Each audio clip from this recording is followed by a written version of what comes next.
Chapter Roman 1, An Old Monastery. Come deputy of the center forward quick step march. If we want to be in time to dine with the others jump marquee. There that's right why you can skip across a stubble field like a deer. These words were said by a huntsman, peacefully seated at the edge of the forest of Isle Adam, who was finishing an Havana cigar, while waiting for his companion, who had lost his way in the tangled underbrush of the wood, at his side. 4 panting dogs were watching. As he did the personage, he addressed to understand how sarcastic were these exhortations repeated at intervals. We should state that the approaching huntsman was a stout little man whose protuberant stomach was the evidence of a truly ministerial embonpoint. He was struggling painfully across the furrows of a vast wheat field, recently harvested the stubble of which considerably impeded him, while to add to his other miseries, the sun's rays striking obliquely on his face, collected an abundance of drops of perspiration. Absorbed in the effort to maintain his equilibrium, he leaned now forward, now back, in close imitation of the pitching of a carriage when violently jolted. The weather looked threatening, though several spaces of blue sky still parted the thick black clouds toward the horizon. A flock of fleecy vapors were advancing with great rapidity, and drawing a light gray curtain from east to west, as the wind was acting only on the upper region of the air. The atmosphere below, it pressed down the hot vapors of the earth, surrounded by masses of tall trees the valley through, which the hunter struggled felt like a furnace parched. And silent, the forest seemed thirsty, the birds, even the insects, were voiceless. The treetops scarcely waved. Those persons, who may still remember the summer of 1819, can imagine the woes of the poor deputy who was struggling along drenched in sweat to regain his mocking friend. The latter, while smoking his cigar, had calculated from the position of the sun that it must be about 5 in the afternoon. "Where the devil are we?" said the stout huntsman, mopping his forehead and leaning against the trunk of a tree, nearly opposite to his companion, for he felt unequal to the effort of leaping the ditch between them. "That's for me to ask you," said the other, laughing, as he lay among the tall brown brake, which crowned the bank, then throwing the end of his cigar into the ditch. He cried out vehemently, "I swear by St. Hubert that never again will I trust myself in unknown territory with a statesman, though he be like you, my dear D. Alban, a college mate. But Philippe, have you forgotten your French, or have you left your wits in Siberia?" replied the stout man, casting a sorrowfully comic look at a signpost about 100 feet away. "True, true," cried Philippe, seizing his gun and springing with a bound into the field. "And thence to the post, this way, D. Alban, this way," he called back to his friend, pointing to a broad paved path, and reading aloud the sign from Bailet to Isle Adam. "We shall certainly find the path to Cassin, which must branch from this one between here and Isle Adam." "You are right, Colonel," said Monsieur D. Alban, replacing upon his head the cap with which he had been fanning himself. "Forward, then, my respectable privy councillor," replied Colonel Philippe, whistling to the dogs, who seemed more willing to obey him than the public functionary to whom they belonged. "Are you aware, Marquis," said the jeering soldier, "that we still have 6 miles to go? That village over there must be Bailet." "Good heavens," cried the Marquis, "go to Cassin. If you must, but y'all go alone. I prefer to stay here in spite of the coming storm, and wait for the horse you can send me from the chateau. You've played me a trick, Sussy. We were to have had a nice little hunt not far from Cassin and beaten the coverts, I know. Instead of that, you have kept me running like a hare since 4 o'clock this morning, and all I've had for breakfast is a cup of milk. Now, if you ever have a petition before the court, ill make you lose it, however just your claim." The poor discouraged huntsman sat down on a stone that supported the signpost, relieved himself of his gun and his game bag, and heaved a long sigh. "France, such are thy deputies," exclaimed Colonel de Sussy, laughing. "Ah, my poor D. Alban, if you had been like me 6 years in the wilds of Siberia." He said no more, but he raised his eyes to heaven, as if that anguish were between himself and God. "Come, march on," he added. "If you sit still, you are lost." "How can I, Philippe? It is an old magisterial habit to sit still, on my honor. I am tired out if I had only killed a hare." The 2 men presented a rather rare contrast. The public functionary was 42 years of age, and seemed no more than 30, whereas the soldier was 30, and seemed 40 at the least. Both wore the red rosette of the officers of the Legion of Honor. A few spare locks of black hair, mixed with white like the wing of a magpie, escaped from the colonel's cap, while handsome brown curls adorned the brow of the statesman. One was tall, gallant, high-strung, and the lines of his pallid face showed terrible passions or frightful griefs. The other had a face that was brilliant with health and jovially worth of an Epicurean. Both were deeply sunburned, and their high gaiters of tanned leather showed signs of the bogs and the thickets they had just come through. "Come," said Monsieur de Sussy, "let us get on a short hour's march, and we shall reach Cassin in time for a good dinner." "It is easy to see you have never loved," replied the counselor, with a look that was pitifully comic. "You are as relentless as Article 304 of the Penal Code." Philippe de Sussy quivered his broad brow, contracted his face, became as somber as the skies above them. Some memory of awful bitterness distorted for a moment his features. But he said nothing. Like all strong men, he drove down his emotions to the depths of his heart, thinking perhaps as simple characters are apt to think that there was something immodest in unveiling griefs when human language cannot render their depths and may only rouse the mockery of those who do not comprehend them. Monsieur D. Albin had one of those delicate natures which divine sorrows, and are instantly sympathetic to the emotion they have involuntarily aroused. He respected his friend's silence, rose, forgot his fatigue, and followed him silently, grieved to have touched a wound that was evidently not healed. "Some day, my friend," said Philippe, pressing his hand, and thanking him for his mute repentance by a heartrending look, "I will relate to you my life. Today I cannot." They continued their way in silence. When the colonel's pain seemed soothed, the Marquis resumed his fatigue, and with the instinct, or rather, the will of a wearied man, his eye took in the very depths of the forest. He questioned the tree-tops and examined the branching paths, hoping to discover some dwelling where he could ask hospitality. Arriving at a crossways, he thought he noticed a slight smoke rising among the trees. He stopped, looked more attentively, and saw, in the midst of a vast copse, the dark green branches of several pine trees. A house," he cried with the joy the sailor feels in crying land. Then he sprang quickly into the copse, and the colonel, who had fallen into a deep reverie, followed him mechanically. "I'd rather get an omelette, some cottage bread, and a chair here," he said, "than go to Cassin for sofas, truffles, and Bordeaux." These words were an exclamation of enthusiasm, elicited from the counselor on catching sight of a wall, the white towers of which glimmered in the distance through the brown masses of the tree trunks. "Ha ha, this looks to me as if it had once been a priory," cried the Marquis, as they reached a very old and blackened gate through which they could see, in the midst of a large park, a building constructed in the style of the monasteries of old. How those rascals the monks knew how to choose their sites! This last exclamation was an expression of surprise and pleasure at the poetical hermitage, which met his eyes. The house stood on the slope of the mountain, at the summit of which is the village of Nerval. The great centennial oaks of the forest, which encircled the dwelling, made the place in absolute solitude. The main building, formerly occupied by the monks, faced south. The park seemed to have about 40 acres. Near the house lay a succession of green meadows, charmingly crossed by several clear rivulets, with here and there a piece of water naturally placed without the least apparent artifice. Trees of elegant shape and varied foliage were distributed about grottos, cleverly managed, and massive terraces, with dilapidated steps and rusty railings, gave a peculiar character to this lone retreat. Art had harmonized her constructions with the picturesque effects of nature. Human passions seemed to die at the feet of those great trees, which guarded this asylum from the tumult of the world, as they shaded it from the fires of the sun. "How desolate," thought Monsieur D. Albin, observing the somber expression which the ancient building gave to the landscape. Gloomy, as though a curse were on it. It seemed a fatal spot, deserted by man. Ivy had stretched its tortuous muscles, covered by its rich green mantle, everywhere brown or green, red or yellow mosses, and lichens spread their romantic tints on trees and seats and roofs and stones. The crumbling window casings were hollowed by rain, defaced by time. The balconies were broken, the terraces demolished, some of the outside shutters hung from a single hinge. The rotten doors seemed quite unable to resist an assailant. Covered with shining tufts of mistletoe, the branches of the neglected fruit trees gave no sign of fruit. Grass grew in the paths. Such ruin and desolation cast a weird poesy on the scene, filling the souls of the spectators with dreamy thoughts.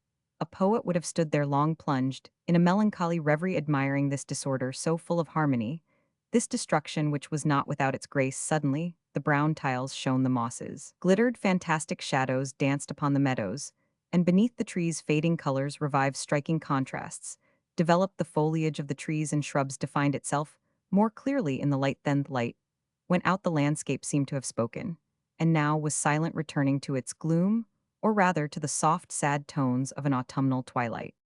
"It is the palace of the Sleeping Beauty," said the Marquis, beginning to view the house with the eyes of a land owner. "I wonder to whom it belongs. He must be a stupid fellow not to live in such an exquisite spot." At that instant, A woman sprang from beneath a chestnut tree standing to the right of the gate, and without making any noise passed before the marquis, as rapidly as the shadow of a cloud. This vision made him mute with surprise. "Why, Albin, what's the matter?" asked the colonel. "I am rubbing my eyes to know if I am asleep or awake," replied the marquis, with his face close to the iron rails, as he tried to get another sight of the phantom. "She must be beneath that fig tree," he said, pointing to the foliage of a tree, which rose above the wall to the left of the gate. "Is she who?" "How can I tell?" replied Monsieur d'Albin. "A strange woman rose up there just before me," he said, in a low voice. "She seemed to come from the world of shades, rather than from the land of the living. She is so slender, so light, so filmy. She must be diaphanous. Her face was as white as milk, her eyes, her clothes, her hair, jet black. She looked at me as she flitted by. And though I may say I'm no coward, that cold, immovable look froze the blood in my veins." "Is she pretty?" asked Philippe. "I don't know. I could see nothing but the eyes in that face." "Well, let the dinner at Cassin go to the devil," cried the colonel. "Suppose we stay here. I have a sudden childish desire to enter that singular house. Do you see those window frames painted red? And the red lines on the doors and shutters? Doesn't the place look to you as if it belonged to the devil, perhaps? He inherited it from the monks. Come, let us pursue the black and white laid a forward march," cried Philippe with forced gaiety. At that instant, the two huntsmen heard a cry that was something like that of a mouse caught in a trap. They listened. The rustle of a few shrubs sounded in the silence like the murmur of a breaking wave. In vain. They listened for other sounds. The earth was dumb, and kept the secret of those light steps, if indeed the unknown woman moved at all. "It is very singular," said Philippe, as they skirted the park wall. The two friends presently reached a path in the forest which led to the village of Chauvry. After following this path, some way toward the main road to Paris, they came to another iron gate, which led to the principal facade of the mysterious dwelling on this side. The dilapidation and disorder of the premises had reached their height.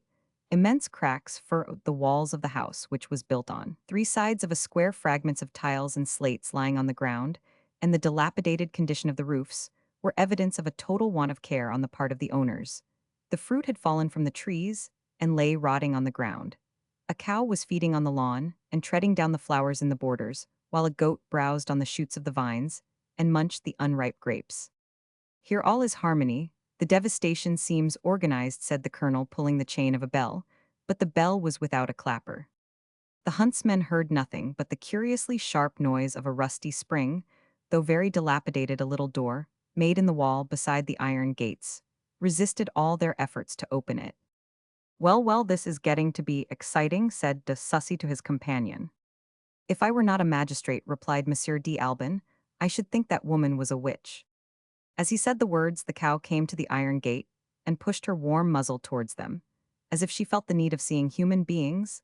Then a woman, if that name could be applied to the indefinable being, who suddenly issued from a clump of bushes, pulled away the cow by its rope. This woman wore on her head a red handkerchief beneath which trailed long locks of hair in color and shape like the flax on a distaff.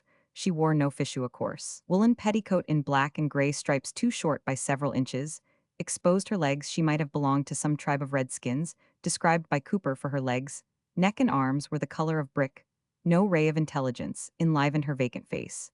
A few whitish hairs served her for eyebrows. The eyes themselves, of a dull blue, were cold and wan, and her mouth was so formed as to show the teeth, which were crooked, but as white as those of a dog. "Here, my good woman," called Monsieur de Sussy. She came very slowly to the gate, looking with a silly expression at the two huntsmen, the sight of whom brought a forced and painful smile to her face. "Where are we? Whose house is this? Who are you? Do you belong here?" To these questions, and several others which the two friends alternately addressed to her, she answered only with guttural sounds that seemed more like the growl of an animal than the voice of a human being. "She must be deaf and dumb," said the marquis. "Bons hommes," cried the peasant woman. "Ah, I see, this is no doubt the old monastery of the Bons hommes," said the marquis. He renewed his questions, but like a capricious child, the peasant woman played with her wooden shoe, twisted the rope of the cow, which was now feeding peaceably, and looked at the two hunters, examining every part of their clothing. Then she yelped, growled, and clucked, but did not speak.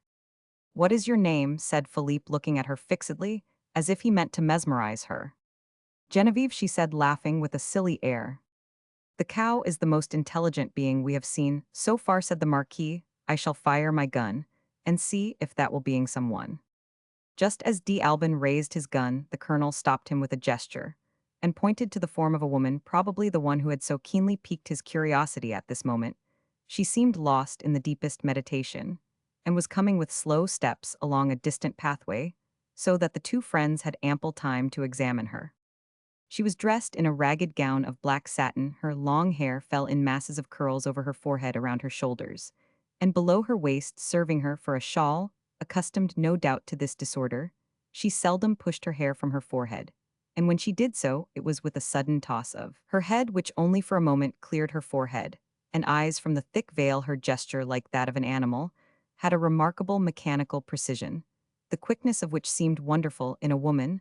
The huntsmen were amazed to see her suddenly leap up on the branch of an apple tree and sit there. With the ease of a bird, she gathered an apple and ate it. Then she dropped to the ground with the graceful ease we admire. In a squirrel, her limbs possessed an elasticity, which took from every movement the slightest appearance of effort or constraint. She played upon the turf, rolling herself about like a child. Then suddenly she flung her feet and hands forward and lay at full length on the grass, with the grace and natural ease of a young cat asleep in the sun. Thunder sounded in the distance, and she turned suddenly, rising on her hands and knees, with the rapidity of a dog which hears a coming footstep. The effects of this singular attitude was to separate into two heavy masses the volume of her black hair, which now fell on either side of her head, and allowed the two spectators to admire the white shoulders glistening like daisies in a field, and the throat, the perfection of which allowed them to judge of the other beauties of her figure. Suddenly she uttered a distressful cry and rose to her feet. Her movements succeeded each other with such airiness and grace that she seemed not a creature of this world, but a daughter of the atmosphere as sung in the poems of Ossian. She ran toward a piece of water, shook one of her legs lightly to cast off her shoe, and began to dabble her foot white as alabaster in the current, admiring, perhaps, the undulations she thus produced upon the surface of the water. Then she knelt down at the edge of the stream, and amused herself like a child in casting in her long tresses, and pulling them abruptly out to watch the shower of drops that glittered down, looking as the sunlight struck athwart them like a chaplet of pearls. "That woman is mad," cried the Marquis. A hoarse cry uttered by Genevieve seemed uttered as a warning to the unknown woman, who turned suddenly, throwing back her hair from either side of her face. At this instant, the colonel and Monsieur D'Albin could distinctly see her features. She herself, perceiving the two friends, sprang to the iron railing with the lightness and rapidity of a deer. "Adieu," she said in a soft, harmonious voice, the melody of which did not convey the slightest feeling or the slightest thought. Monsieur D'Albin admired the long lashes of her eyelids, the blackness of her eyebrows, and the dazzling whiteness of a skin, devoid of even the faintest tinge of color. Tiny blue veins, alone, broke the uniformity of its pure white tones, when the Marquis turned to his friend, as if to share with him his amazement at the sight of this singular creature. He found him stretched on the ground as if dead. D'Albin fired his gun in the air to summon assistance, crying out, "Help, help," and then endeavored to revive the colonel. At the sound of the shot, the unknown woman, who had hitherto stood motionless, fled away with the rapidity of an arrow, uttering cries of fear like a wounded animal, and running hither and thither about the meadow with every sign of the greatest terror. Monsieur D'Albin, hearing the rumbling of a carriage on the highroad to Isle, Adam waved his handkerchief and shouted to its occupants for assistance. The carriage was immediately driven up to the old monastery, and the Marquis recognized his neighbors, Monsieur and Madame de Granville, who at once gave up their carriage to the service of the two gentlemen. Madame de Granville had with her, by chance, a bottle of salts, which revived the colonel for a moment. When he opened his eyes, he turned them to the meadow where the unknown woman was still running, and uttering her distressing cries, a smothered exclamation escaped him, which seemed to express a sense of horror. Then he closed his eyes again, and made a gesture as if to implore his friend to remove him from that sight. Monsieur and Madame de Granville placed their carriage entirely at the disposal of the Marquis, assuring him courteously that they would like to continue their way on foot. "Who is that lady?" asked the Marquis, signing toward the unknown woman. "I believe she comes from Moulins," replied Monsieur de Granville. "She is the Comtesse de Vandieres, and they say she is mad, but as she has only been here 2 months, I will not vouch for the truth of these hearsays." Monsieur D'Albin thanked his friends, and placing the colonel in the carriage, started with him for Cassin. "It is she," cried Philippe, recovering his senses.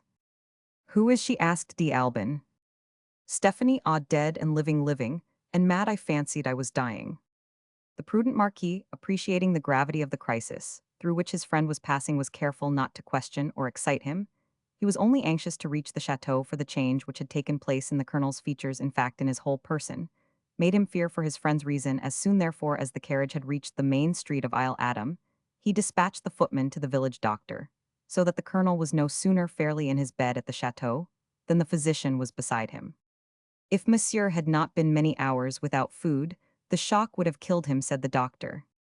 After naming the first precautions, the doctor left the room to prepare himself a calming potion. The next day Monsieur de Sussy was better, but the doctor still watched him carefully. I will admit to you, Monsieur le Marquis, he said, that I have feared some affection of the brain. Monsieur de Sussy has received a violent shock, his passions are strong, but in him the first blow decides all. Tomorrow he may be entirely out of danger. The doctor was not mistaken, and the following day he allowed the Marquis to see his friend. My dear d'Albin, said Philippe, pressing his hand, I am going to ask a kindness of you. Go to the Bons Hommes, and find out all you can of the lady we saw there, and return to me as quickly as you can. I shall count the minutes. Monsieur d'Albin mounted his horse at once, and galloped to the old abbey. When he arrived there he saw before the iron gate a tall spare man with a very kindly face, who answered in the affirmative when asked if he lived there. Monsieur d'Albin then informed him of the reasons for his visit. What, monsieur, said the other, was it you who fired that fatal shot? You very nearly killed my poor patient. But monsieur, I fired in the air. You would have done the countess less harm had you fired at her. Then we must not reproach each other, monsieur, for the sight of the countess has almost killed my friend Monsieur de Sussy. Heavens, can you mean Baron Philippe de Sussy? Cried the doctor, clasping his hands. Did he go to Russia? Was he at the passage of the Beresina? Yes, replied d'Albin. He was captured by the Cossacks and kept for 5 years in Siberia. He recovered his liberty a few months ago. Come in, monsieur, said the master of the house, leading the Marquis into a room on the lower floor, where everything bore the marks of capricious destruction. The silken curtains beside the windows were torn, while those of muslin remained intact. You see, said the tall old man, as they entered, the ravages committed by that dear creature to whom I devote myself. She is my niece. In spite of the impotence of my art, I hope some day to restore her reason by attempting a method which can only be employed, unfortunately, by very rich people. Then, like all persons living in solitude, who are afflicted with an ever-present and ever-renewed grief, he related to the Marquis at length the following narrative, which is here condensed and relieved of the many digressions made by both the narrator and the listener. Chapter Roman II, The Passage of the Beresina. Marechal Victor, when he started about 9 at night from the heights of Studzianka, which he had defended as the rearguard of the retreating army, during the whole day of November 28, 1812, left 1,000 men behind him, with orders to protect to the last possible moment whichever of the 2 bridges across the Beresina might still exist. This rearguard had devoted itself to the task of saving a frightful multitude of stragglers, overcome by the cold, who obstinately refused to leave the bivouacs of the army. The heroism of this generous troop proved useless. The stragglers, who flocked in masses to the banks of the Beresina, found there unhappily an immense number of carriages, caissons, and articles of all kinds, which the army had been forced to abandon when effecting its passage of the river on the 27th and 28th of November. Heirs to such unlooked-for riches, the unfortunate men, stupid with cold, took up their abode in the deserted bivouacs, broke up the material which they found there to build themselves cabins, made fuel of everything that came to hand, cut up the frozen carcasses of the horses for food, tore the cloth and the curtains from the carriages for coverlets, and went to sleep instead of continuing their way and crossing quietly during the night that cruel Beresina, which an incredible fatality had already made so destructive to the army. The apathy of these poor soldiers can only be conceived by those who remember to have crossed vast deserts of snow, without other perspective than a snow horizon, without other drink than snow, without other bed than snow, without other food than snow or a few frozen beetroots, a few handfuls of flour, or a little horseflesh, dying of hunger, thirst, fatigue, and want of sleep. These unfortunates reached a shore where they saw before them wood, provisions, innumerable camp equipages, and carriageson, short a whole town at their service. The village of Studzianka had been wholly taken to pieces, and conveyed from the heights on which it stood to the plain. However forlorn and dangerous that refuge might be, its miseries and its perils only courted men who had lately seen nothing before them, But the awful deserts of Russia, it was in fact a vast asylum, which had an existence of 24 hours only. Utter lassitude and the sense of unexpected comfort made that mass of men inaccessible to every thought, but that of rest, though the artillery of the left wing of the Russians kept up a steady fire on this mass visible, like a stain now black, now flaming in the midst of the trackless snow-thighs shot, and shell seemed to the torpid creatures only one inconvenience the more it was like a thunderstorm despised by all because the lightning strikes so few, the balls struck only here. And there, the dying, the sick, the dead, sometimes stragglers arrived in groups continually, but once here those perambulating corpses separated each begged for himself a place near a fire repulsed repeatedly, they met again to obtain by force the hospitality already refused to them deaf to the voice of some of their officers, who warned them of probable destruction on the morrow. They spent the amount of courage necessary to cross the river in building that asylum of a night, in making one meal that they, themselves doomed to be their last, the death that awaited them. They considered no evil provided they could have that one night's sleep. They thought nothing evil, but hunger, thirst, and cold. When there was no more wood or food or fire, horrible struggles took place between freshcomers and the rich who possessed a shelter. The weakest succumbed. At last there came a moment when a number pursued by the Russians found only snow on which to bivouac, and these lay down, to rise no more insensibly. This mass of almost annihilated beings became so compact, so deaf, so torpid, so happy perhaps that Marshal Victor, who had been their heroic defender, by holding 20,000 Russians under Wittgenstein at bay, was forced to open a passage by main force through this forest of men, in order to cross the Beresina with 5,000 gallant fellows, whom he was taking to the emperor. The unfortunate malingerers allowed themselves to be crushed. Rather than stir, they perished in silence, smiling at their extinguished fires, without a thought of France.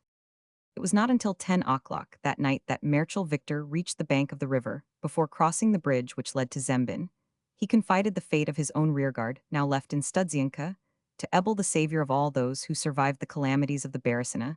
It was towards midnight when this great general, followed by one brave officer, left the cabin he occupied near the bridge, and studied the spectacle of that improvised camp placed between the bank of the river and Studzianka.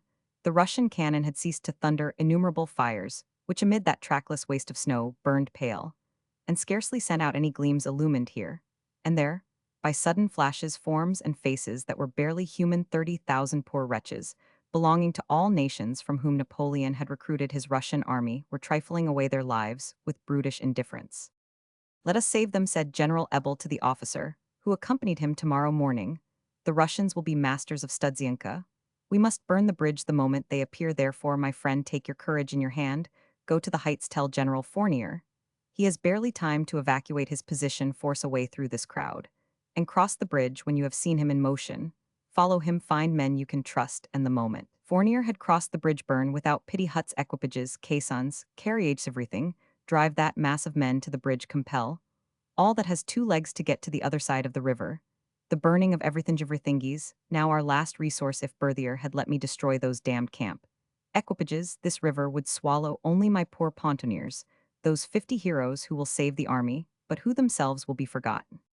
The general laid his hand on his forehead, and was silent. He felt that Poland would be his grave, and that no voice would rise to do justice to those noble men, who stood in the water, the icy water of Beresina, to destroy the buttresses of the bridges. One alone of those heroes, still lives, sir, to speak more correctly, suffers in a village totally ignored. The aide-de-camp started. Hardly had this generous officer gone 100 yards towards Studzianka, than General Ebel wakened a number of his weary pontonniers, and began the work, the charitable work of burning the bivouacs set up about the bridge, and forcing the sleepers thus dislodged to cross the river. Meanwhile the young aide-de-camp reached, not without difficulty, the only wooden house still left standing in Studzianka. "This barrack seems pretty full, comrade," he said to a man whom he saw by the door. "If you can get in, you'll be a clever trooper," replied the officer, without turning his head, or ceasing to slice off with his saber the bark of the logs of which the house was built.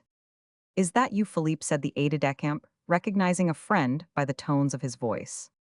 "Yes, ha, is it you, old fellow?" replied Monsieur de Sussy, looking at the aide-de-camp, who, like himself, was only 23 years of age. "I thought you were the other side of that cursed river. What are you here for? Have you brought cakes and wine for our dessert? You'll be welcome." and he went on slicing off the bark, which he gave as a sort of provender to his horse. I am looking for your commander to tell him from General Ebel to make for Zembin. Y'all have barely enough time to get through that crowd of men below. I am going presently to set fire to their camp and force them to march. You warm me, Eupalmos, that news makes me perspire. I have 2 friends. I must save awe without those 2 to cling to me. I should be dead already. It is for them that I feed my horse and don't eat myself. Have you any food? A mere crust. It is 30 hours since anything has gone into my stomach. And yet I have fought like a madman just to keep a little warmth and courage in me. Poor Philippe, I have nothing, but where's your general in this house? No, don't go there, the place is full of wounded. Go up the street, Yowl. Find on your left a sort of pigpen, the general, is there. Goodbye, old fellow, if we ever dance a trennies on a Paris floor.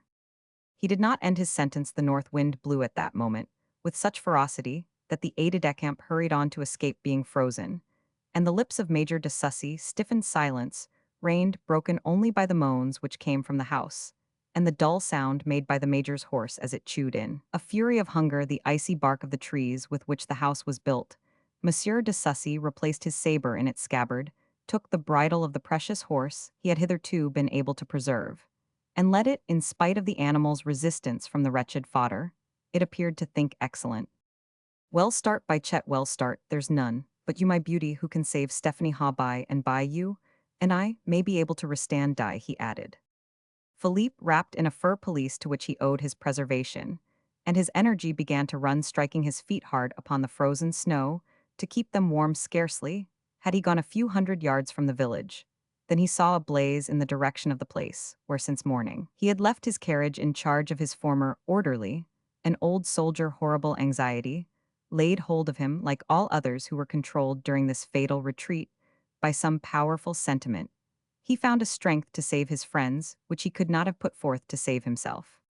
Presently he reached a slight declivity, at the foot of which, in a spot sheltered from the enemy's balls, he had stationed the carriage containing a young woman, the companion of his childhood, the being most dear to him on earth. At a few steps distant from the vehicle, he now found a company of some 30 stragglers collected around an immense fire which they were feeding with planks, caisson, covers, wheels, and broken carriages.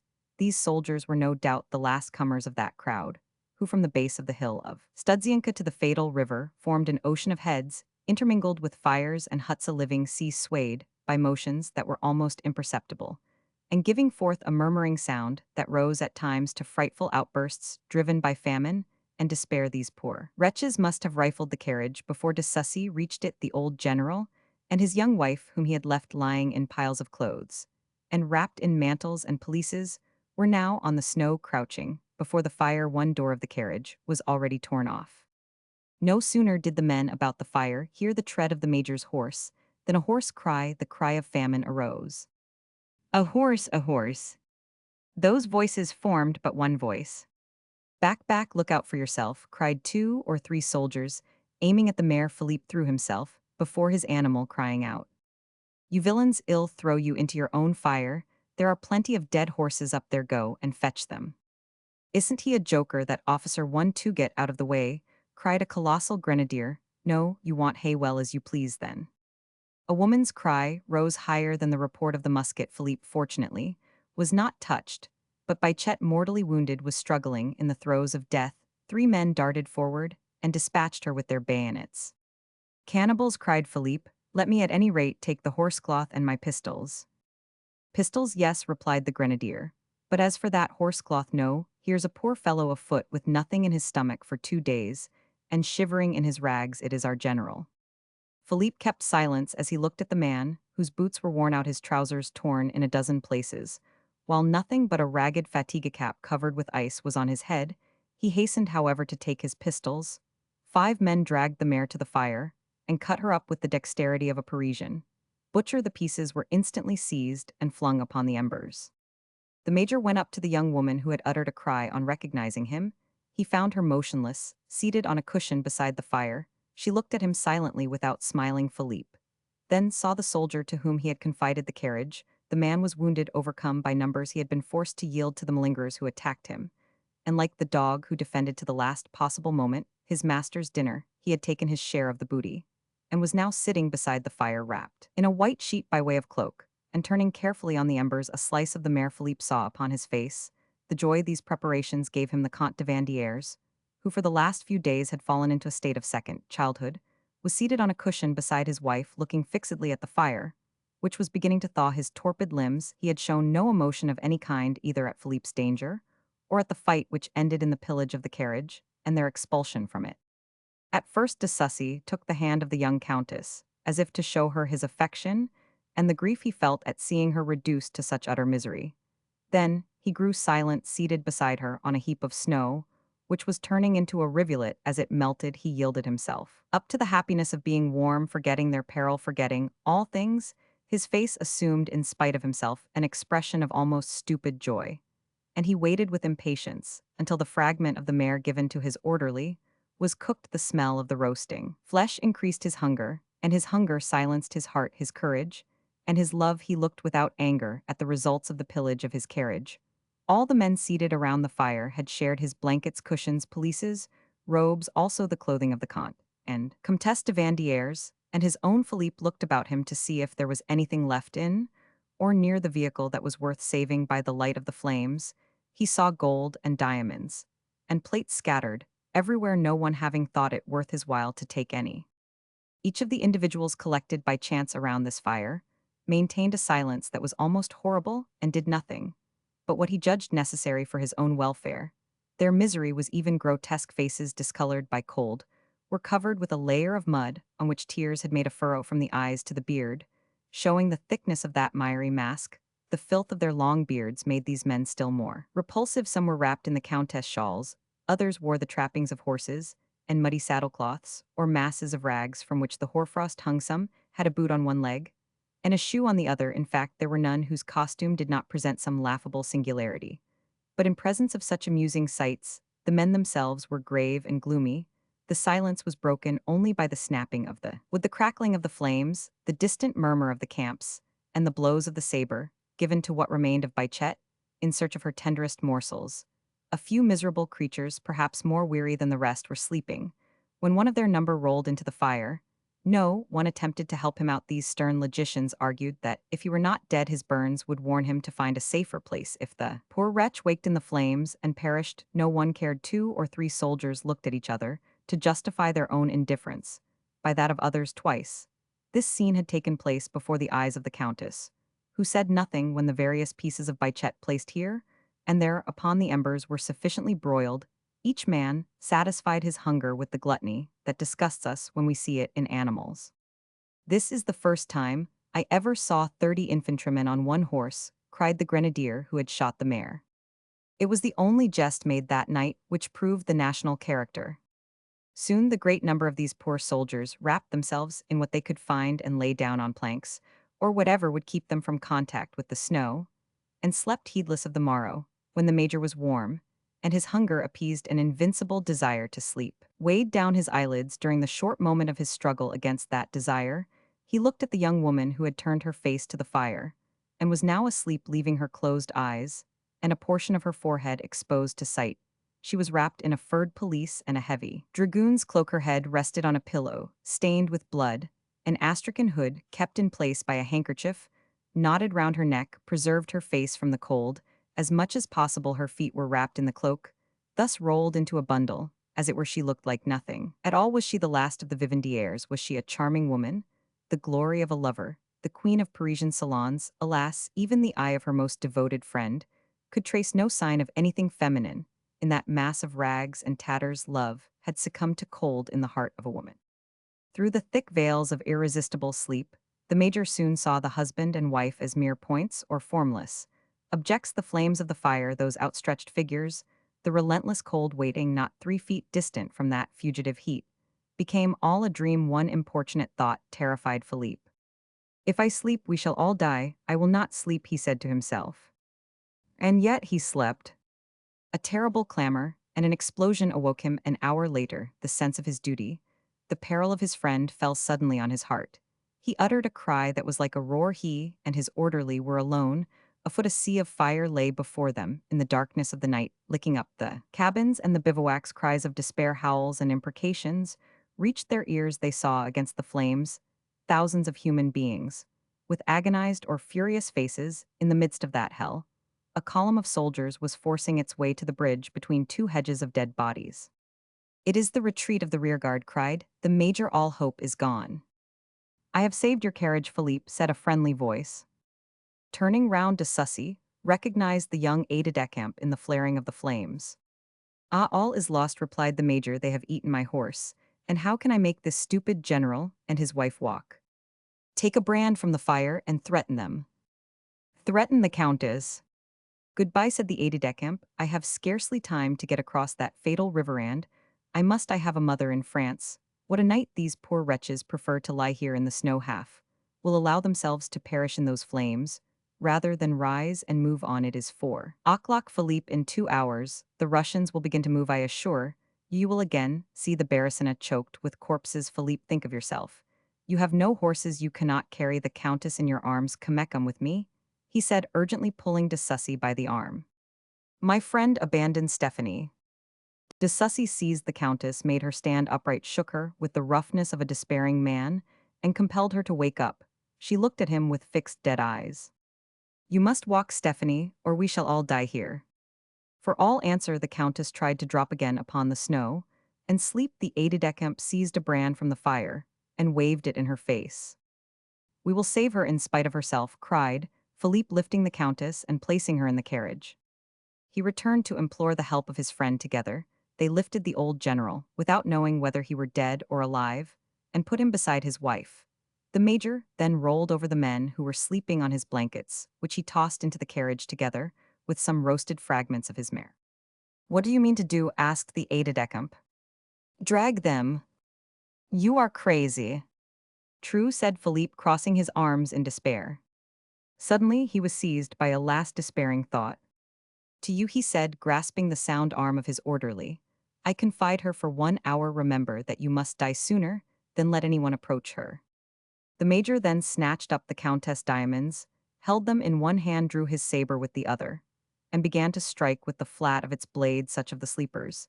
As he thought the most intrepid, he succeeded in awaking the colossal grenadier and two other men whose rank it was impossible to tell.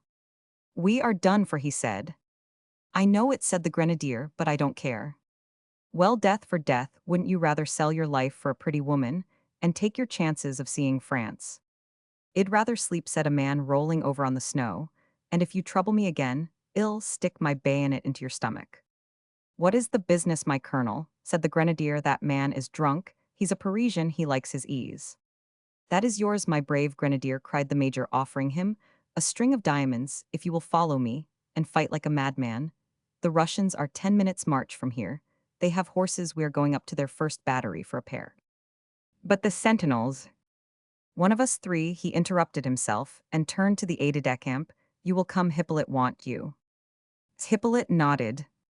"One of us," continued the major, "will take care of the sentinel. Besides, perhaps, they are asleep too, those cursed Russians."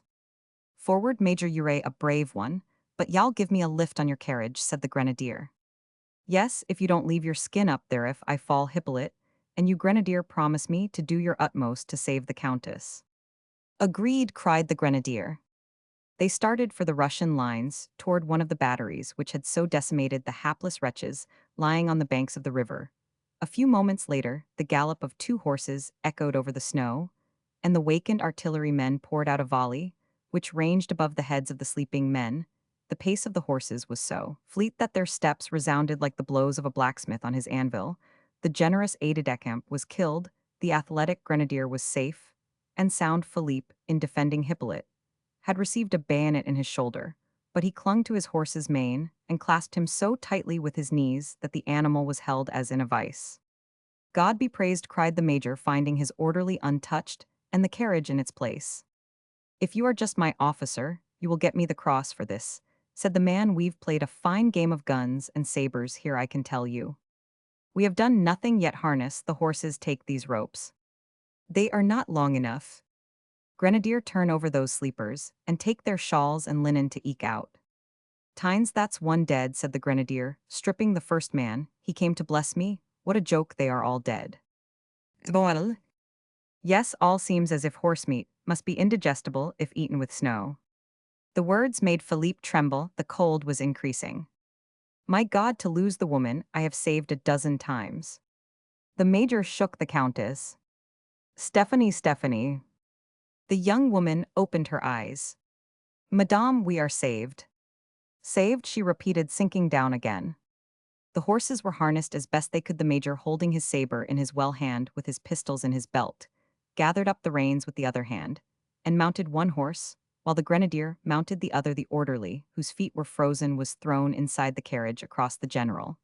And the countess, excited by pricks from a saber, the horses drew the carriage rapidly, with a sort of fury to the plain where innumerable obstacles awaited it. It was impossible to force a way without danger of crushing the sleeping men, women, and even children who refused to move when the grenadier awoke them. In vain did Monsieur de Sussy endeavor to find the swathe cut by the rearguard through the mass of human beings.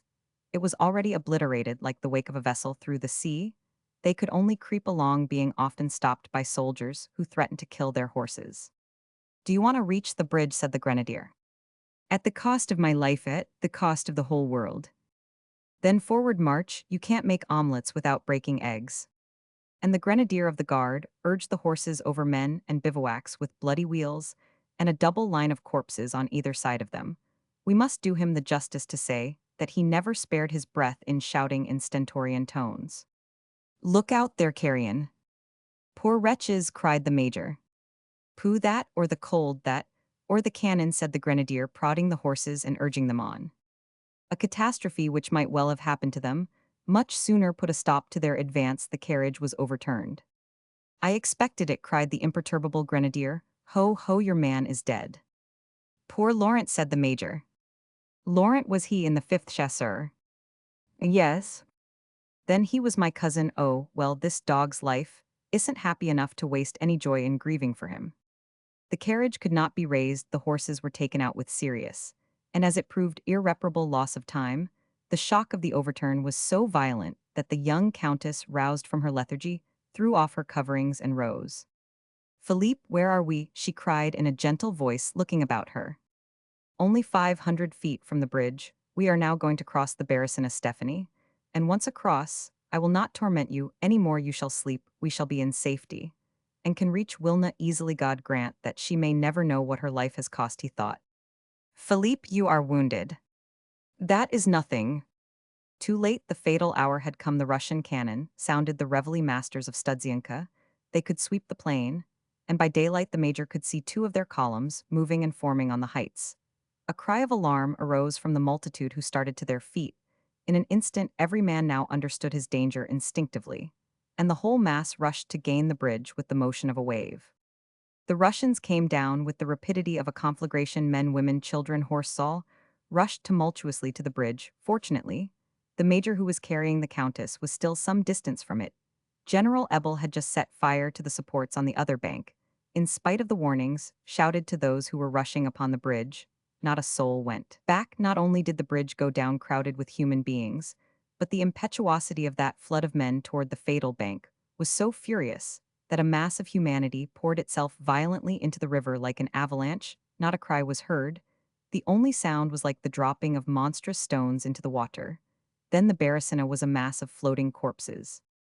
The retrograde movement of those who now fell back into the plain to escape the death before them was so violent, and their concussion against those who were advancing from the rear so terrible, that numbers were smothered or trampled to death. The Comte and Comtesse de Vandieres owed their lives to their carriage, behind which Philippe forced them, using it as a breastwork. As for the major and the grenadier, they found their safety in their strength. They killed to escape being killed. This hurricane of human beings, the flux and reflux of living bodies, had the effect of leaving for a few short moments the whole bank of the Barricana deserted. The multitude were surging to the plain. If a few men rushed to the river, it was less in the hope of reaching the other bank, which to them was France, than to rush from the horrors of Siberia. Despair proved an aegis to some bold hearts. One officer sprang from icecake to icecake and reached the opposite shore. A soldier clambered miraculously over mounds of dead bodies and heaps of ice. The multitude finally comprehended that the Russians would not put to death a body of 20,000 men without arms, torpid, stupid, unable to defend themselves, and each man awaited his fate with horrible resignation.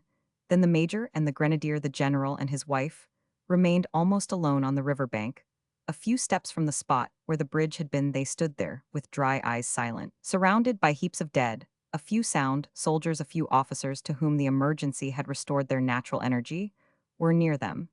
This group consisted of some 50 men, in all. The major noticed, at a distance of some 200 yards, the remains of another bridge intended for carriages, and destroyed the day before.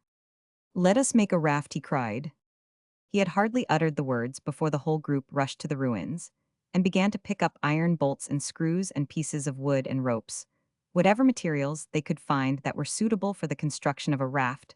A score of soldiers and officers who were armed formed a guard, commanded by the major to protect the workers against the desperate attacks, which might be expected from the crowd. If their scheme was discovered, the instinct of freedom, strong in all prisoners, inspiring them to miraculous acts, can only be compared with that which now drove to action these unfortunate Frenchmen. The Russians are coming," cried the defenders to the workers, and the work went on. The raft increased in length and breadth and depth. Generals, soldiers, colonel, all put their shoulders to the wheel. It was a true image of the building of Noah's Ark. The young countess, seated beside her husband, watched the progress of the work, with regret that she could not help it, and yet she did assist in making knots to secure the cordage. At last the raft was finished. 40 men launched it on the river, a dozen others holding the cords which moored it to the shore. But no sooner had the builders seen their handiwork afloat than they sprang from the bank, with odious selfishness. The major, fearing the fury of this first rush, held back the countess and the general, but too late. He saw the whole raft-covered men pressing together like crowds at a theater. "Savages," he cried, "it was I who gave you the idea of that raft. I have saved you, and you deny me a place." A confused murmur answered him. The men at the edge of the raft, armed with long sticks, pressed with violence against the shore, to send off the frail construction with sufficient impetus to force its way through corpses and ice floes to the other shore. "Thunder of heaven, ill sweep you into the water if you don't take the major and his two companions," cried the stalwart grenadier, who swung his saber, stopped the departure, and forced the men to stand closer in spite of furious outcries. "I shall fall, I am falling, push off forward," resounded on all sides. The major looked with haggard eyes at Stephanie, who lifted hers to heaven with a feeling of sublime resignation. "To die with thee," she said. There was something even comical in the position of the men, in possession of the raft. Though they were uttering awful groans and imprecations, they dared not resist the grenadier, for in truth, they were so closely packed together that a push to one man might send half of them overboard. This danger was so pressing that a cavalry captain endeavored to get rid of the grenadier, but the latter, seeing the hostile movement of the officer, seized him round the waist and flung him into the water, crying out, "Ha ha, my duck, do you want to drink? Well, then drink. Here are 2 places," he cried. "Come, major, toss me the little woman and follow yourself. Leave that old fossil hall, be dead by tomorrow." "Make haste," cried the voice of all as one man. "Come, major, they are grumbling, and they have a right to do so." The Comte de Vandieres threw off his wrappings and showed himself in his general's uniform. "Let us save the Count," said Philippe. Stephanie pressed his hand, and throwing herself on his breast, she clasped him tightly. "Adieu," she said. They had understood each other. The Comte de Vandieres recovered sufficient strength and presence of mind to spring upon the raft, whither Stephanie followed him, after turning a last look to Philippe. "Major, will you take my place?" "I don't care a fig for life," cried the grenadier. "I've neither wife, nor child, nor mother." "I confide them to your care," said the major, pointing to the Count and his wife. "Then be easy, ill care for them, as though they were my very eyes." The raft was now sent off with so much violence toward the opposite side of the river that as it touched ground, the shock was felt by all. The Count, who was at the edge of it, lost his balance and fell into the river. As he fell, a cake of sharp ice caught him and cut off his head, flinging it to a great distance. "See there, major," cried the grenadier. "Adieu," said a woman's voice. Philippe de Sussy fell to the ground, overcome with horror and fatigue. Chapter Roman 3. The cure. "My poor niece became insane," continued the physician after a few moments' silence. "Ah, monsieur," he said, seizing the Marquis' hand, "life has been awful indeed for that poor little woman, so young, so delicate, after being by dreadful fatality separated from the grenadier, whose name was Fleuriot. She was dragged about for 2 years at the heels of the army, the plaything of a crowd of wretches. She was often, they tell me, barefooted and scarcely clothed for months together. She had no care, no food, but what she could pick up, sometimes kept in hospitals, sometimes driven away like an animal god, alone, knows the horrors that poor unfortunate creature has survived. She was locked up in a madhouse in a little town in Germany. At the time, her relatives, thinking her dead, divided her property in 1816. The Grenadier Fleuriet was at an inn in Strasbourg, where she went after making her escape from the madhouse. Several peasants told the grenadier that she had lived for a whole month in the forest, where they had tracked her in vain trying to catch her, but she had always escaped them. I was then staying a few miles from Strasbourg, hearing much talk of a wild woman caught in the woods. I felt a desire to ascertain the truth of the ridiculous stories which were current about her. What were my feelings on beholding my own niece Fleuriet told me all he knew of her dreadful history. I took the poor man with my niece back to my home, Auvergne, where unfortunately I lost him some months later. He had some slight control over Madame de Vandieres. He alone could induce her to wear clothing. Adieu, that word which is her only language, she seldom uttered at that time. Fleuriet had endeavored to awaken in her a few ideas, a few memories of the past. But he failed. All that he gained was to make her say that melancholy word a little oftener. Still the grenadier knew how to amuse her, and play with her. My hope was in him, but he was silent for a moment. Here he continued, she has found another creature with whom she seems to have some strange understanding. It is a poor idiotic peasant girl, who in spite of her ugliness and stupidity, loved a man, a mason. The mason was willing to marry her. As she had some property, poor Genevieve was happy for a year. She dressed in her best to dance with her lover on Sunday. She comprehended love in her heart and soul. There was room for that one sentiment, but the mason. Dalot reflected, he found a girl with all her senses and more land than Genevieve, and he deserted the poor creature. Since then she has lost the little intellect that love developed in her. She can do nothing but watch the cows or help at harvesting. My niece and this poor girl are friends apparently by some invisible chain of their common destiny, by the sentiment in each which has caused their madness. See, added Stephanie's uncle, leading the Marquis to a window. The latter then saw the Countess seated on the ground between Genevieve's legs. The peasant girl, armed with a huge horn comb, was giving her whole attention to the work of disentangling the long black hair of the poor Countess, who was uttering little stifled cries expressive of some instinctive sense of pleasure. Monsieur d'Albon shuddered as he saw the utter abandonment of the body, the careless animal ease which revealed in the hapless woman a total absence of soul. Philippe, he muttered, the past horrors are nothing. Is there no hope? He asked. The old physician raised his eyes to heaven. Adieu, monsieur, said the Marquis, pressing his hand. My friend is expecting me. He will soon come to you. Then it was really she, cried to Sussy at d'Albon's first words. Ah, I still doubted it. He added, a few tears falling from his eyes, which were habitually stern. Yes, it is the Comtesse de Vandieres, replied the Marquis. The colonel rose abruptly from his bed and began to dress. Philippe, cried his friend, are you mad? I am no longer ill, replied the colonel. Simply this news has quieted my suffering. What pain can I feel when I think of Stephanie? I am going to the Bonnes Hommes to see her, speak to her, cure her. She is free. Well, happiness will smile upon user providence.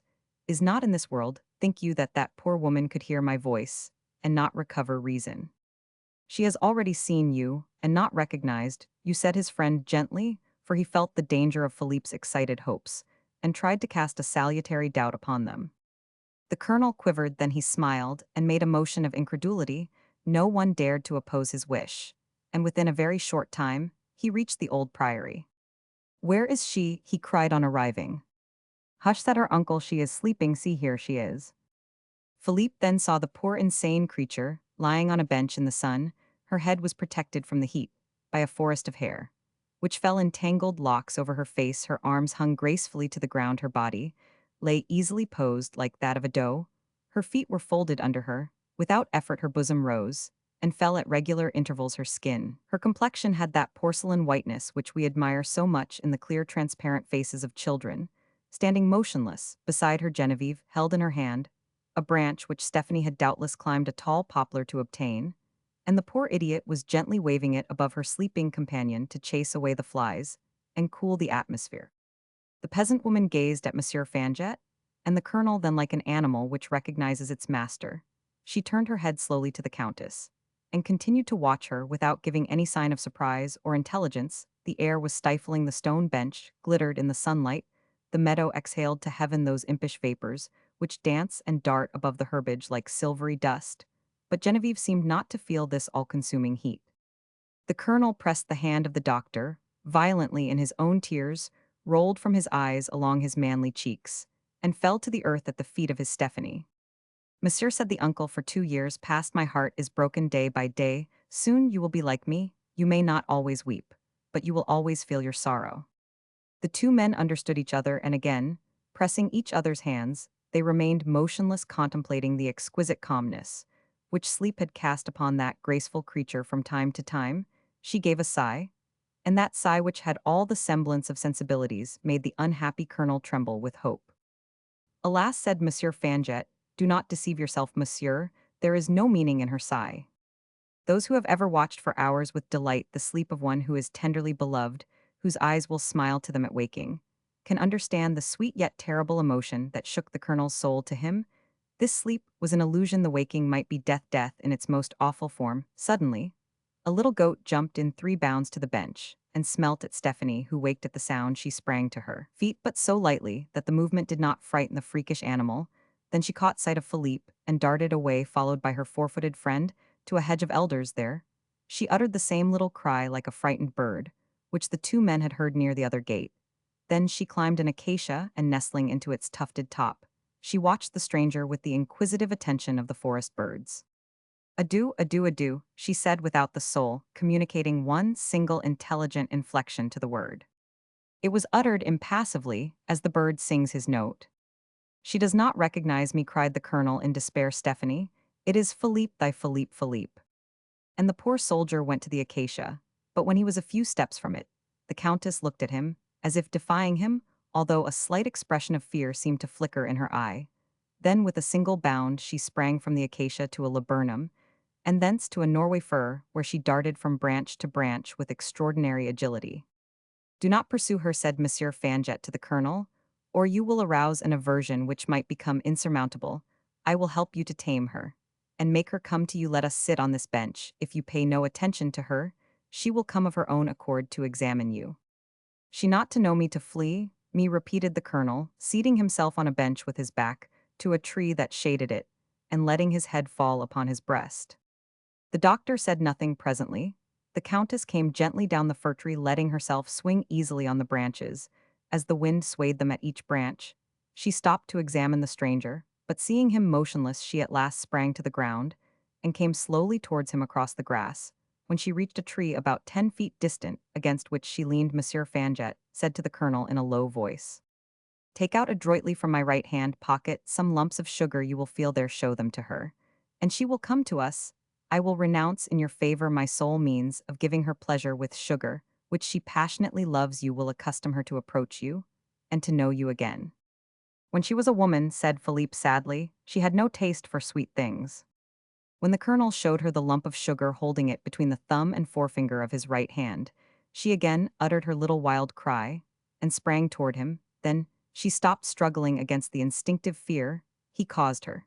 She looked at the sugar, and turned away her head alternately, precisely like a dog whose master forbids him to touch his food until he has said a letter of the alphabet, which he slowly repeats. At last the animal desire triumphed over fear. Stephanie darted to Philippe, cautiously putting out her little brown hand to seize the prize, touched the fingers of her poor lover as she snatched the sugar and fled away among the trees. This dreadful scene overcame the colonel. He burst into tears and rushed into the house. Has love less courage than friendship? Monsieur Fanget said to him. I have some hope, Monsieur le Baron. My poor niece was in a far worse state than that in which you now find her. How was that possible? Cried Philippe. She went naked, replied the doctor. The colonel made a gesture of horror and turned pale. The doctor saw in that sudden pallor alarming symptoms. He felt the colonel's pulse, found him in a violent fever, and half persuaded, half compelled him to go to bed. Then he gave him a dose of opium to ensure a calm sleep.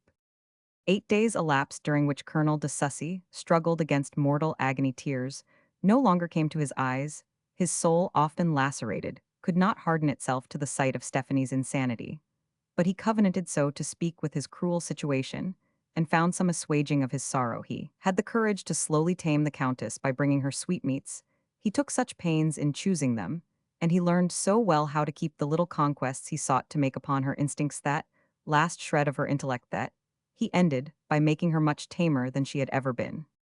Every morning he went into the park, And if after searching for her long, he could not discover on what tree she was swaying, nor the covert in which she crouched to play with a bird, nor the roof on which she might have clambered, he would whistle the well-known air of Partant pour la Syrie, to which some tender memory of their love attached. Instantly, Stephanie would run to him, with the lightness of a fawn. She was now so accustomed to see him, that he frightened her no longer soon.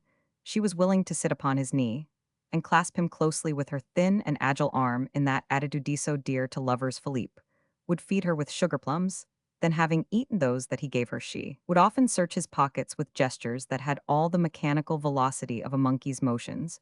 When she was very sure there was nothing more, she looked at Philippe with clear eyes, without ideas, with recognition. Then, she would play with him, trying at times to take off his boots, to see his feet, tearing his gloves, putting on his hat. She would even let him pass his hands through her hair, and take her in his arms. She accepted, but without pleasure, his ardent kisses. She would look at him silently without emotion when his tears flowed. But she always understood his partant pour la Syrie, when he whistled it, though he never succeeded in teaching her to say her own name, Stephanie.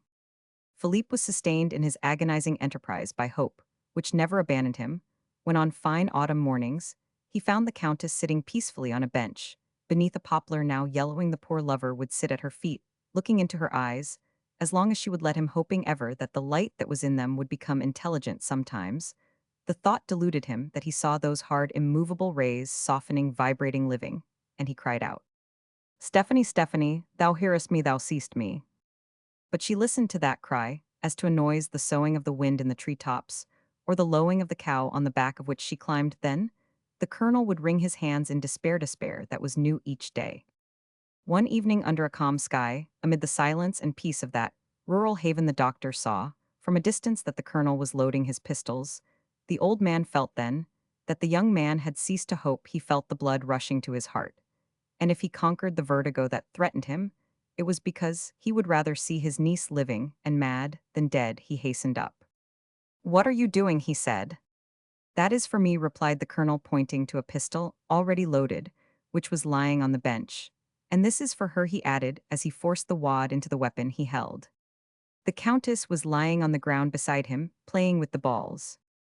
"Then, you do not know," said the doctor, coldly concealing his terror, "that in her sleep last night she called you Philippe." "She called me," cried the Baron, dropping his pistol, which Stephanie picked up. He took it from her hastily, caught up the one that was on the bench, and rushed away. "Poor darling," said the doctor, happy in the success of his lie. He pressed the poor creature to his breast, and continued, speaking to himself, "He would have killed the selfish man, because he suffers. He does not love thee for thyself, my child. But we forgive, do we not? He is mad out of his senses, but thou art only senseless. No God alone should call thee to him. We think thee unhappy, we pity thee, because thou canst not share our sorrows. Fools that we are." But he said, sitting down, and taking her on his knee, "Nothing troubles thee. Thy life is like that of a bird, of a fawn." As he spoke, she darted upon a young blackbird which was hopping near them, caught it with a little note of satisfaction, strangled it, looked at it dead in her hand, and flung it down at the foot of a tree without a thought. The next day, as soon as it was light, the colonel came down into the gardens, and looked about for Stephanie, believed in the coming happiness. Not finding her, he whistled when his darling came to him.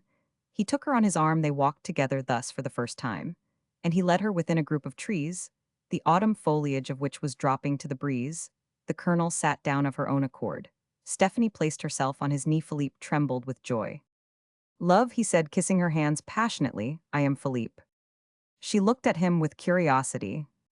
"Come," he said, pressing her to him, "dost thou feel my heart? It has beaten for thee alone. I love thee ever. Philippe is not dead. He is not dead. Thou art on him in his arms. Thou art my Stephanie. I am thy Philippe." "Adieu," she said, "adieu." The colonel quivered, for he fancied he saw his own excitement communicated to his mistress. His heartrending cry drawn from him by despair, that last effort of an eternal love, of a delirious passion, was successful. The mind of his darling was awaking. "Ah, Stephanie, Stephanie, we shall yet be happy." She gave a cry of satisfaction, and her eyes brightened with a flash of vague intelligence. "She knows me, Stephanie." His heart swelled, his eyelids were wet with tears. Then suddenly, the Countess showed him a bit of sugar she had found in his pocket. While he was speaking to her, he had mistaken for human, thought the amount of reason required for a monkey's trick. Philippe dropped to the ground unconscious. Monsieur Fanjet found the Countess sitting on the colonel's body. She was biting her sugar and testifying her pleasure by pretty gestures and affectations, with which had she her reason she might have imitated her parrot or her cat. Ah, my friend, said Philippe, when he came to his senses, I die. Every day, every moment I love too well. I could still bear all if in her madness she had kept her woman's nature. But to see her always a savage, devoid even of modesty to see her. You want opera madness, do you something picturesque and pleasing, said the doctor bitterly, your love. And your devotion yield before a prejudice, monsieur. I have deprived myself for your sake of the sad happiness of watching over my niece. I have left to you the pleasure of playing with her. I have kept for myself the heaviest cares. While you have slept I have watched, I have go, monsieur, go abandon her, leave this sad refuge. I know how to live with that dear darling creature. I comprehend her madness, I watch her gestures, I know her secret some day, you will thank me for thus sending you away. The colonel left the old monastery, never to return. But once the doctor was horrified, when he saw the effect he had produced upon his guest, whom he now began to love, when he saw him thus surely, if either of the two lovers were worthy of pity, it was Philippe. Did he not bear alone the burden of their dreadful sorrow? After the colonel's departure, the doctor kept himself informed about him. He learned that the miserable man was living on an estate near Saint Germain. In truth, the baron, on the faith of a dream, had formed a project which he believed would yet restore the mind of his darling. Unknown to the doctor, he spent the rest of the autumn in preparing for his enterprise. A little river flowed through his park, and inundated during the winter the marshes on either side of it, giving it some resemblance to the Baracina, the village of Sat-out on the heights, above closed in like Studzianka, the scene of horror. The colonel collected workmen to deepen the banks, and by the help of his memory, he copied in his park the shore where General Ebel destroyed the bridge. He planted piles and made buttresses, and burned them, leaving their charred and blackened ruins, standing in the water from shore to shore. Then he gathered fragments, of all kinds like those of which the raft was built. He ordered dilapidated uniforms and clothing of every grade and hired hundreds of peasants to wear them. He erected huts and cabins for the purpose of burning them. In short, he forgot nothing that might recall that most awful of all scenes, and he succeeded. Toward the last of December, when the snow had covered with its thick white mantle all his imitative preparations, he recognized the Baracina. This false Russia was so terribly truthful that several of his army comrades recognized the scene of their past misery. At once Monsieur de Sussy took care to keep secret the motive for this tragic imitation, which was talked of in several Parisian circles as a proof of insanity. Early in January 1820, the colonel drove in a carriage the very counterpart of the one in which he had driven the Comte and Comtesse de Vandieres from Moscow to Studzianka. The horses, too, were like those he had gone at the peril of his life to fetch from the Russian outposts. He himself wore the soiled, fantastic clothing, the same weapons, as on the 29th of November 1812. He had let his beard grow, also his hair, which was tangled and matted, and his face was neglected, so that nothing might be wanting to represent the awful truth. I can guess your purpose, cried Monsieur Fanjet, when he saw the colonel getting out of the carriage. If you want to succeed, do not let my niece see you in that equipage tonight. I will give her opium during her sleep. We will dress her as she was at Studzianka, and place her in the carriage. I will follow you in another vehicle. About 2 in the morning, the sleeping countess was placed in the carriage, and wrapped in heavy coverings a few peasants with torches lighted up this strange abduction. Suddenly, a piercing cry broke the silence of the night. Philippe and the doctor turned and saw Genevieve coming half-naked from the ground-floor room in which she slept.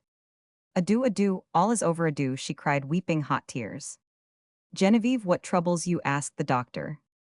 Genevieve shook her head with a motion of despair, raised her arm to heaven, looked at the carriage, uttering a long-drawn moan with every sign of the utmost terror. Then she returned to her room silently. That is a good omen, cried the colonel. She feels she is to lose her companion. Perhaps she sees that Stephanie will recover her reason. God grant it, said Monsieur Fanjet, who himself was affected by the incident. Ever since he had made a close study of insanity, the good man had met with many examples of the prophetic faculty and the gift of second sight, proofs of which are frequently given by alienated minds, and which may also be found, so travelers say, among certain tribes of savages. As the colonel had calculated, Stephanie crossed the fictitious plain of the Baracina at 9 o'clock in the morning, when she was awakened by a cannon shot not 100 yards from the spot where the experiment was to be tried.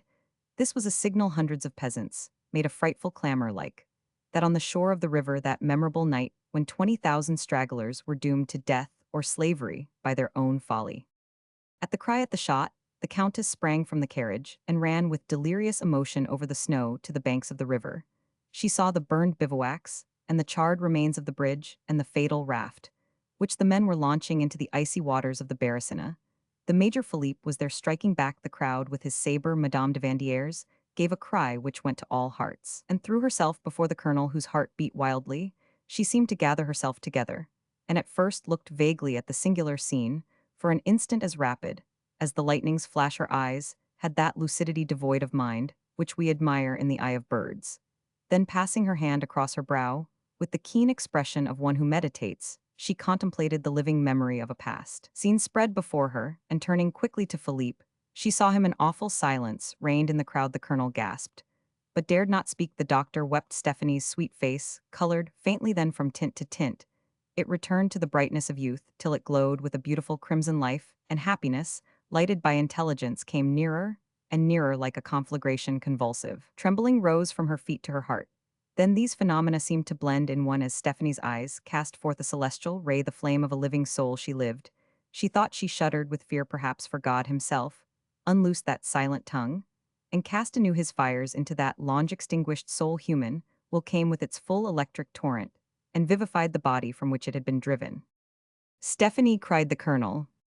Oh, it is Philippe, said the poor countess. She threw herself into the trembling arms that the colonel held out to her, and the clasp of the lovers frightened the spectators. Stephanie burst into tears. Suddenly, her tears stopped. She stiffened, as though the lightning had touched her, and said in a feeble voice, Adieu, Philippe, I love thee, adieu. Oh, she is dead, cried the colonel, opening his arms.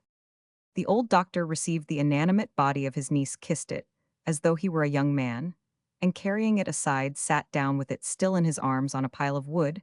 He looked at the countess, and placed his feeble, trembling hand upon her heart. That heart no longer beat. It is true, he said, looking up at the colonel, who stood motionless, and then at Stephanie, on whom death was placing that resplendent beauty, that fugitive halo, which is perhaps a pledge of the glorious future. Yes, she is dead. Ah, that smile, cried Philippe. Do you see that smile? Can it be true? She is turning cold, replied Monsieur Fanget. Monsieur de Sussy made a few steps to tear himself away from the sight, but he stopped, whistled the air that Stephanie had known, and when she did not come to him, went on with staggering steps like a drunken man, still whistling, but never turning back. General Philippe de Sussy was thought in the social world to be a very agreeable man, and above all a very gay one. A few days ago, a lady complimented him on his good humor and the charming equability of his nature.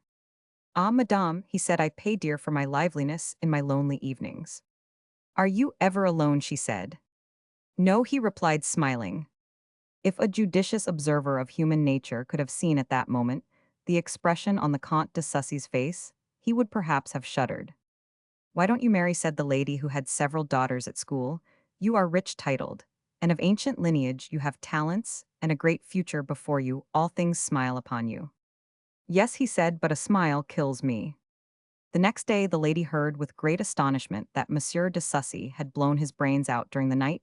The upper ranks of society talked in various ways over this extraordinary event, and each person looked for the cause of it, according to the proclivities of each reasoner. Play, love, ambition, hidden disorders and vices explained the catastrophe. The last scene of a drama begun in 1812, two men alone, a marquis and former deputy, and an aged physician, knew that Philippe de Sussy was one of those strong men to whom God has given the unhappy power of issuing daily in triumph from awful combats which they fight with an unseen monster. If for a moment God withdraws from such men his all-powerful hand, they succumb.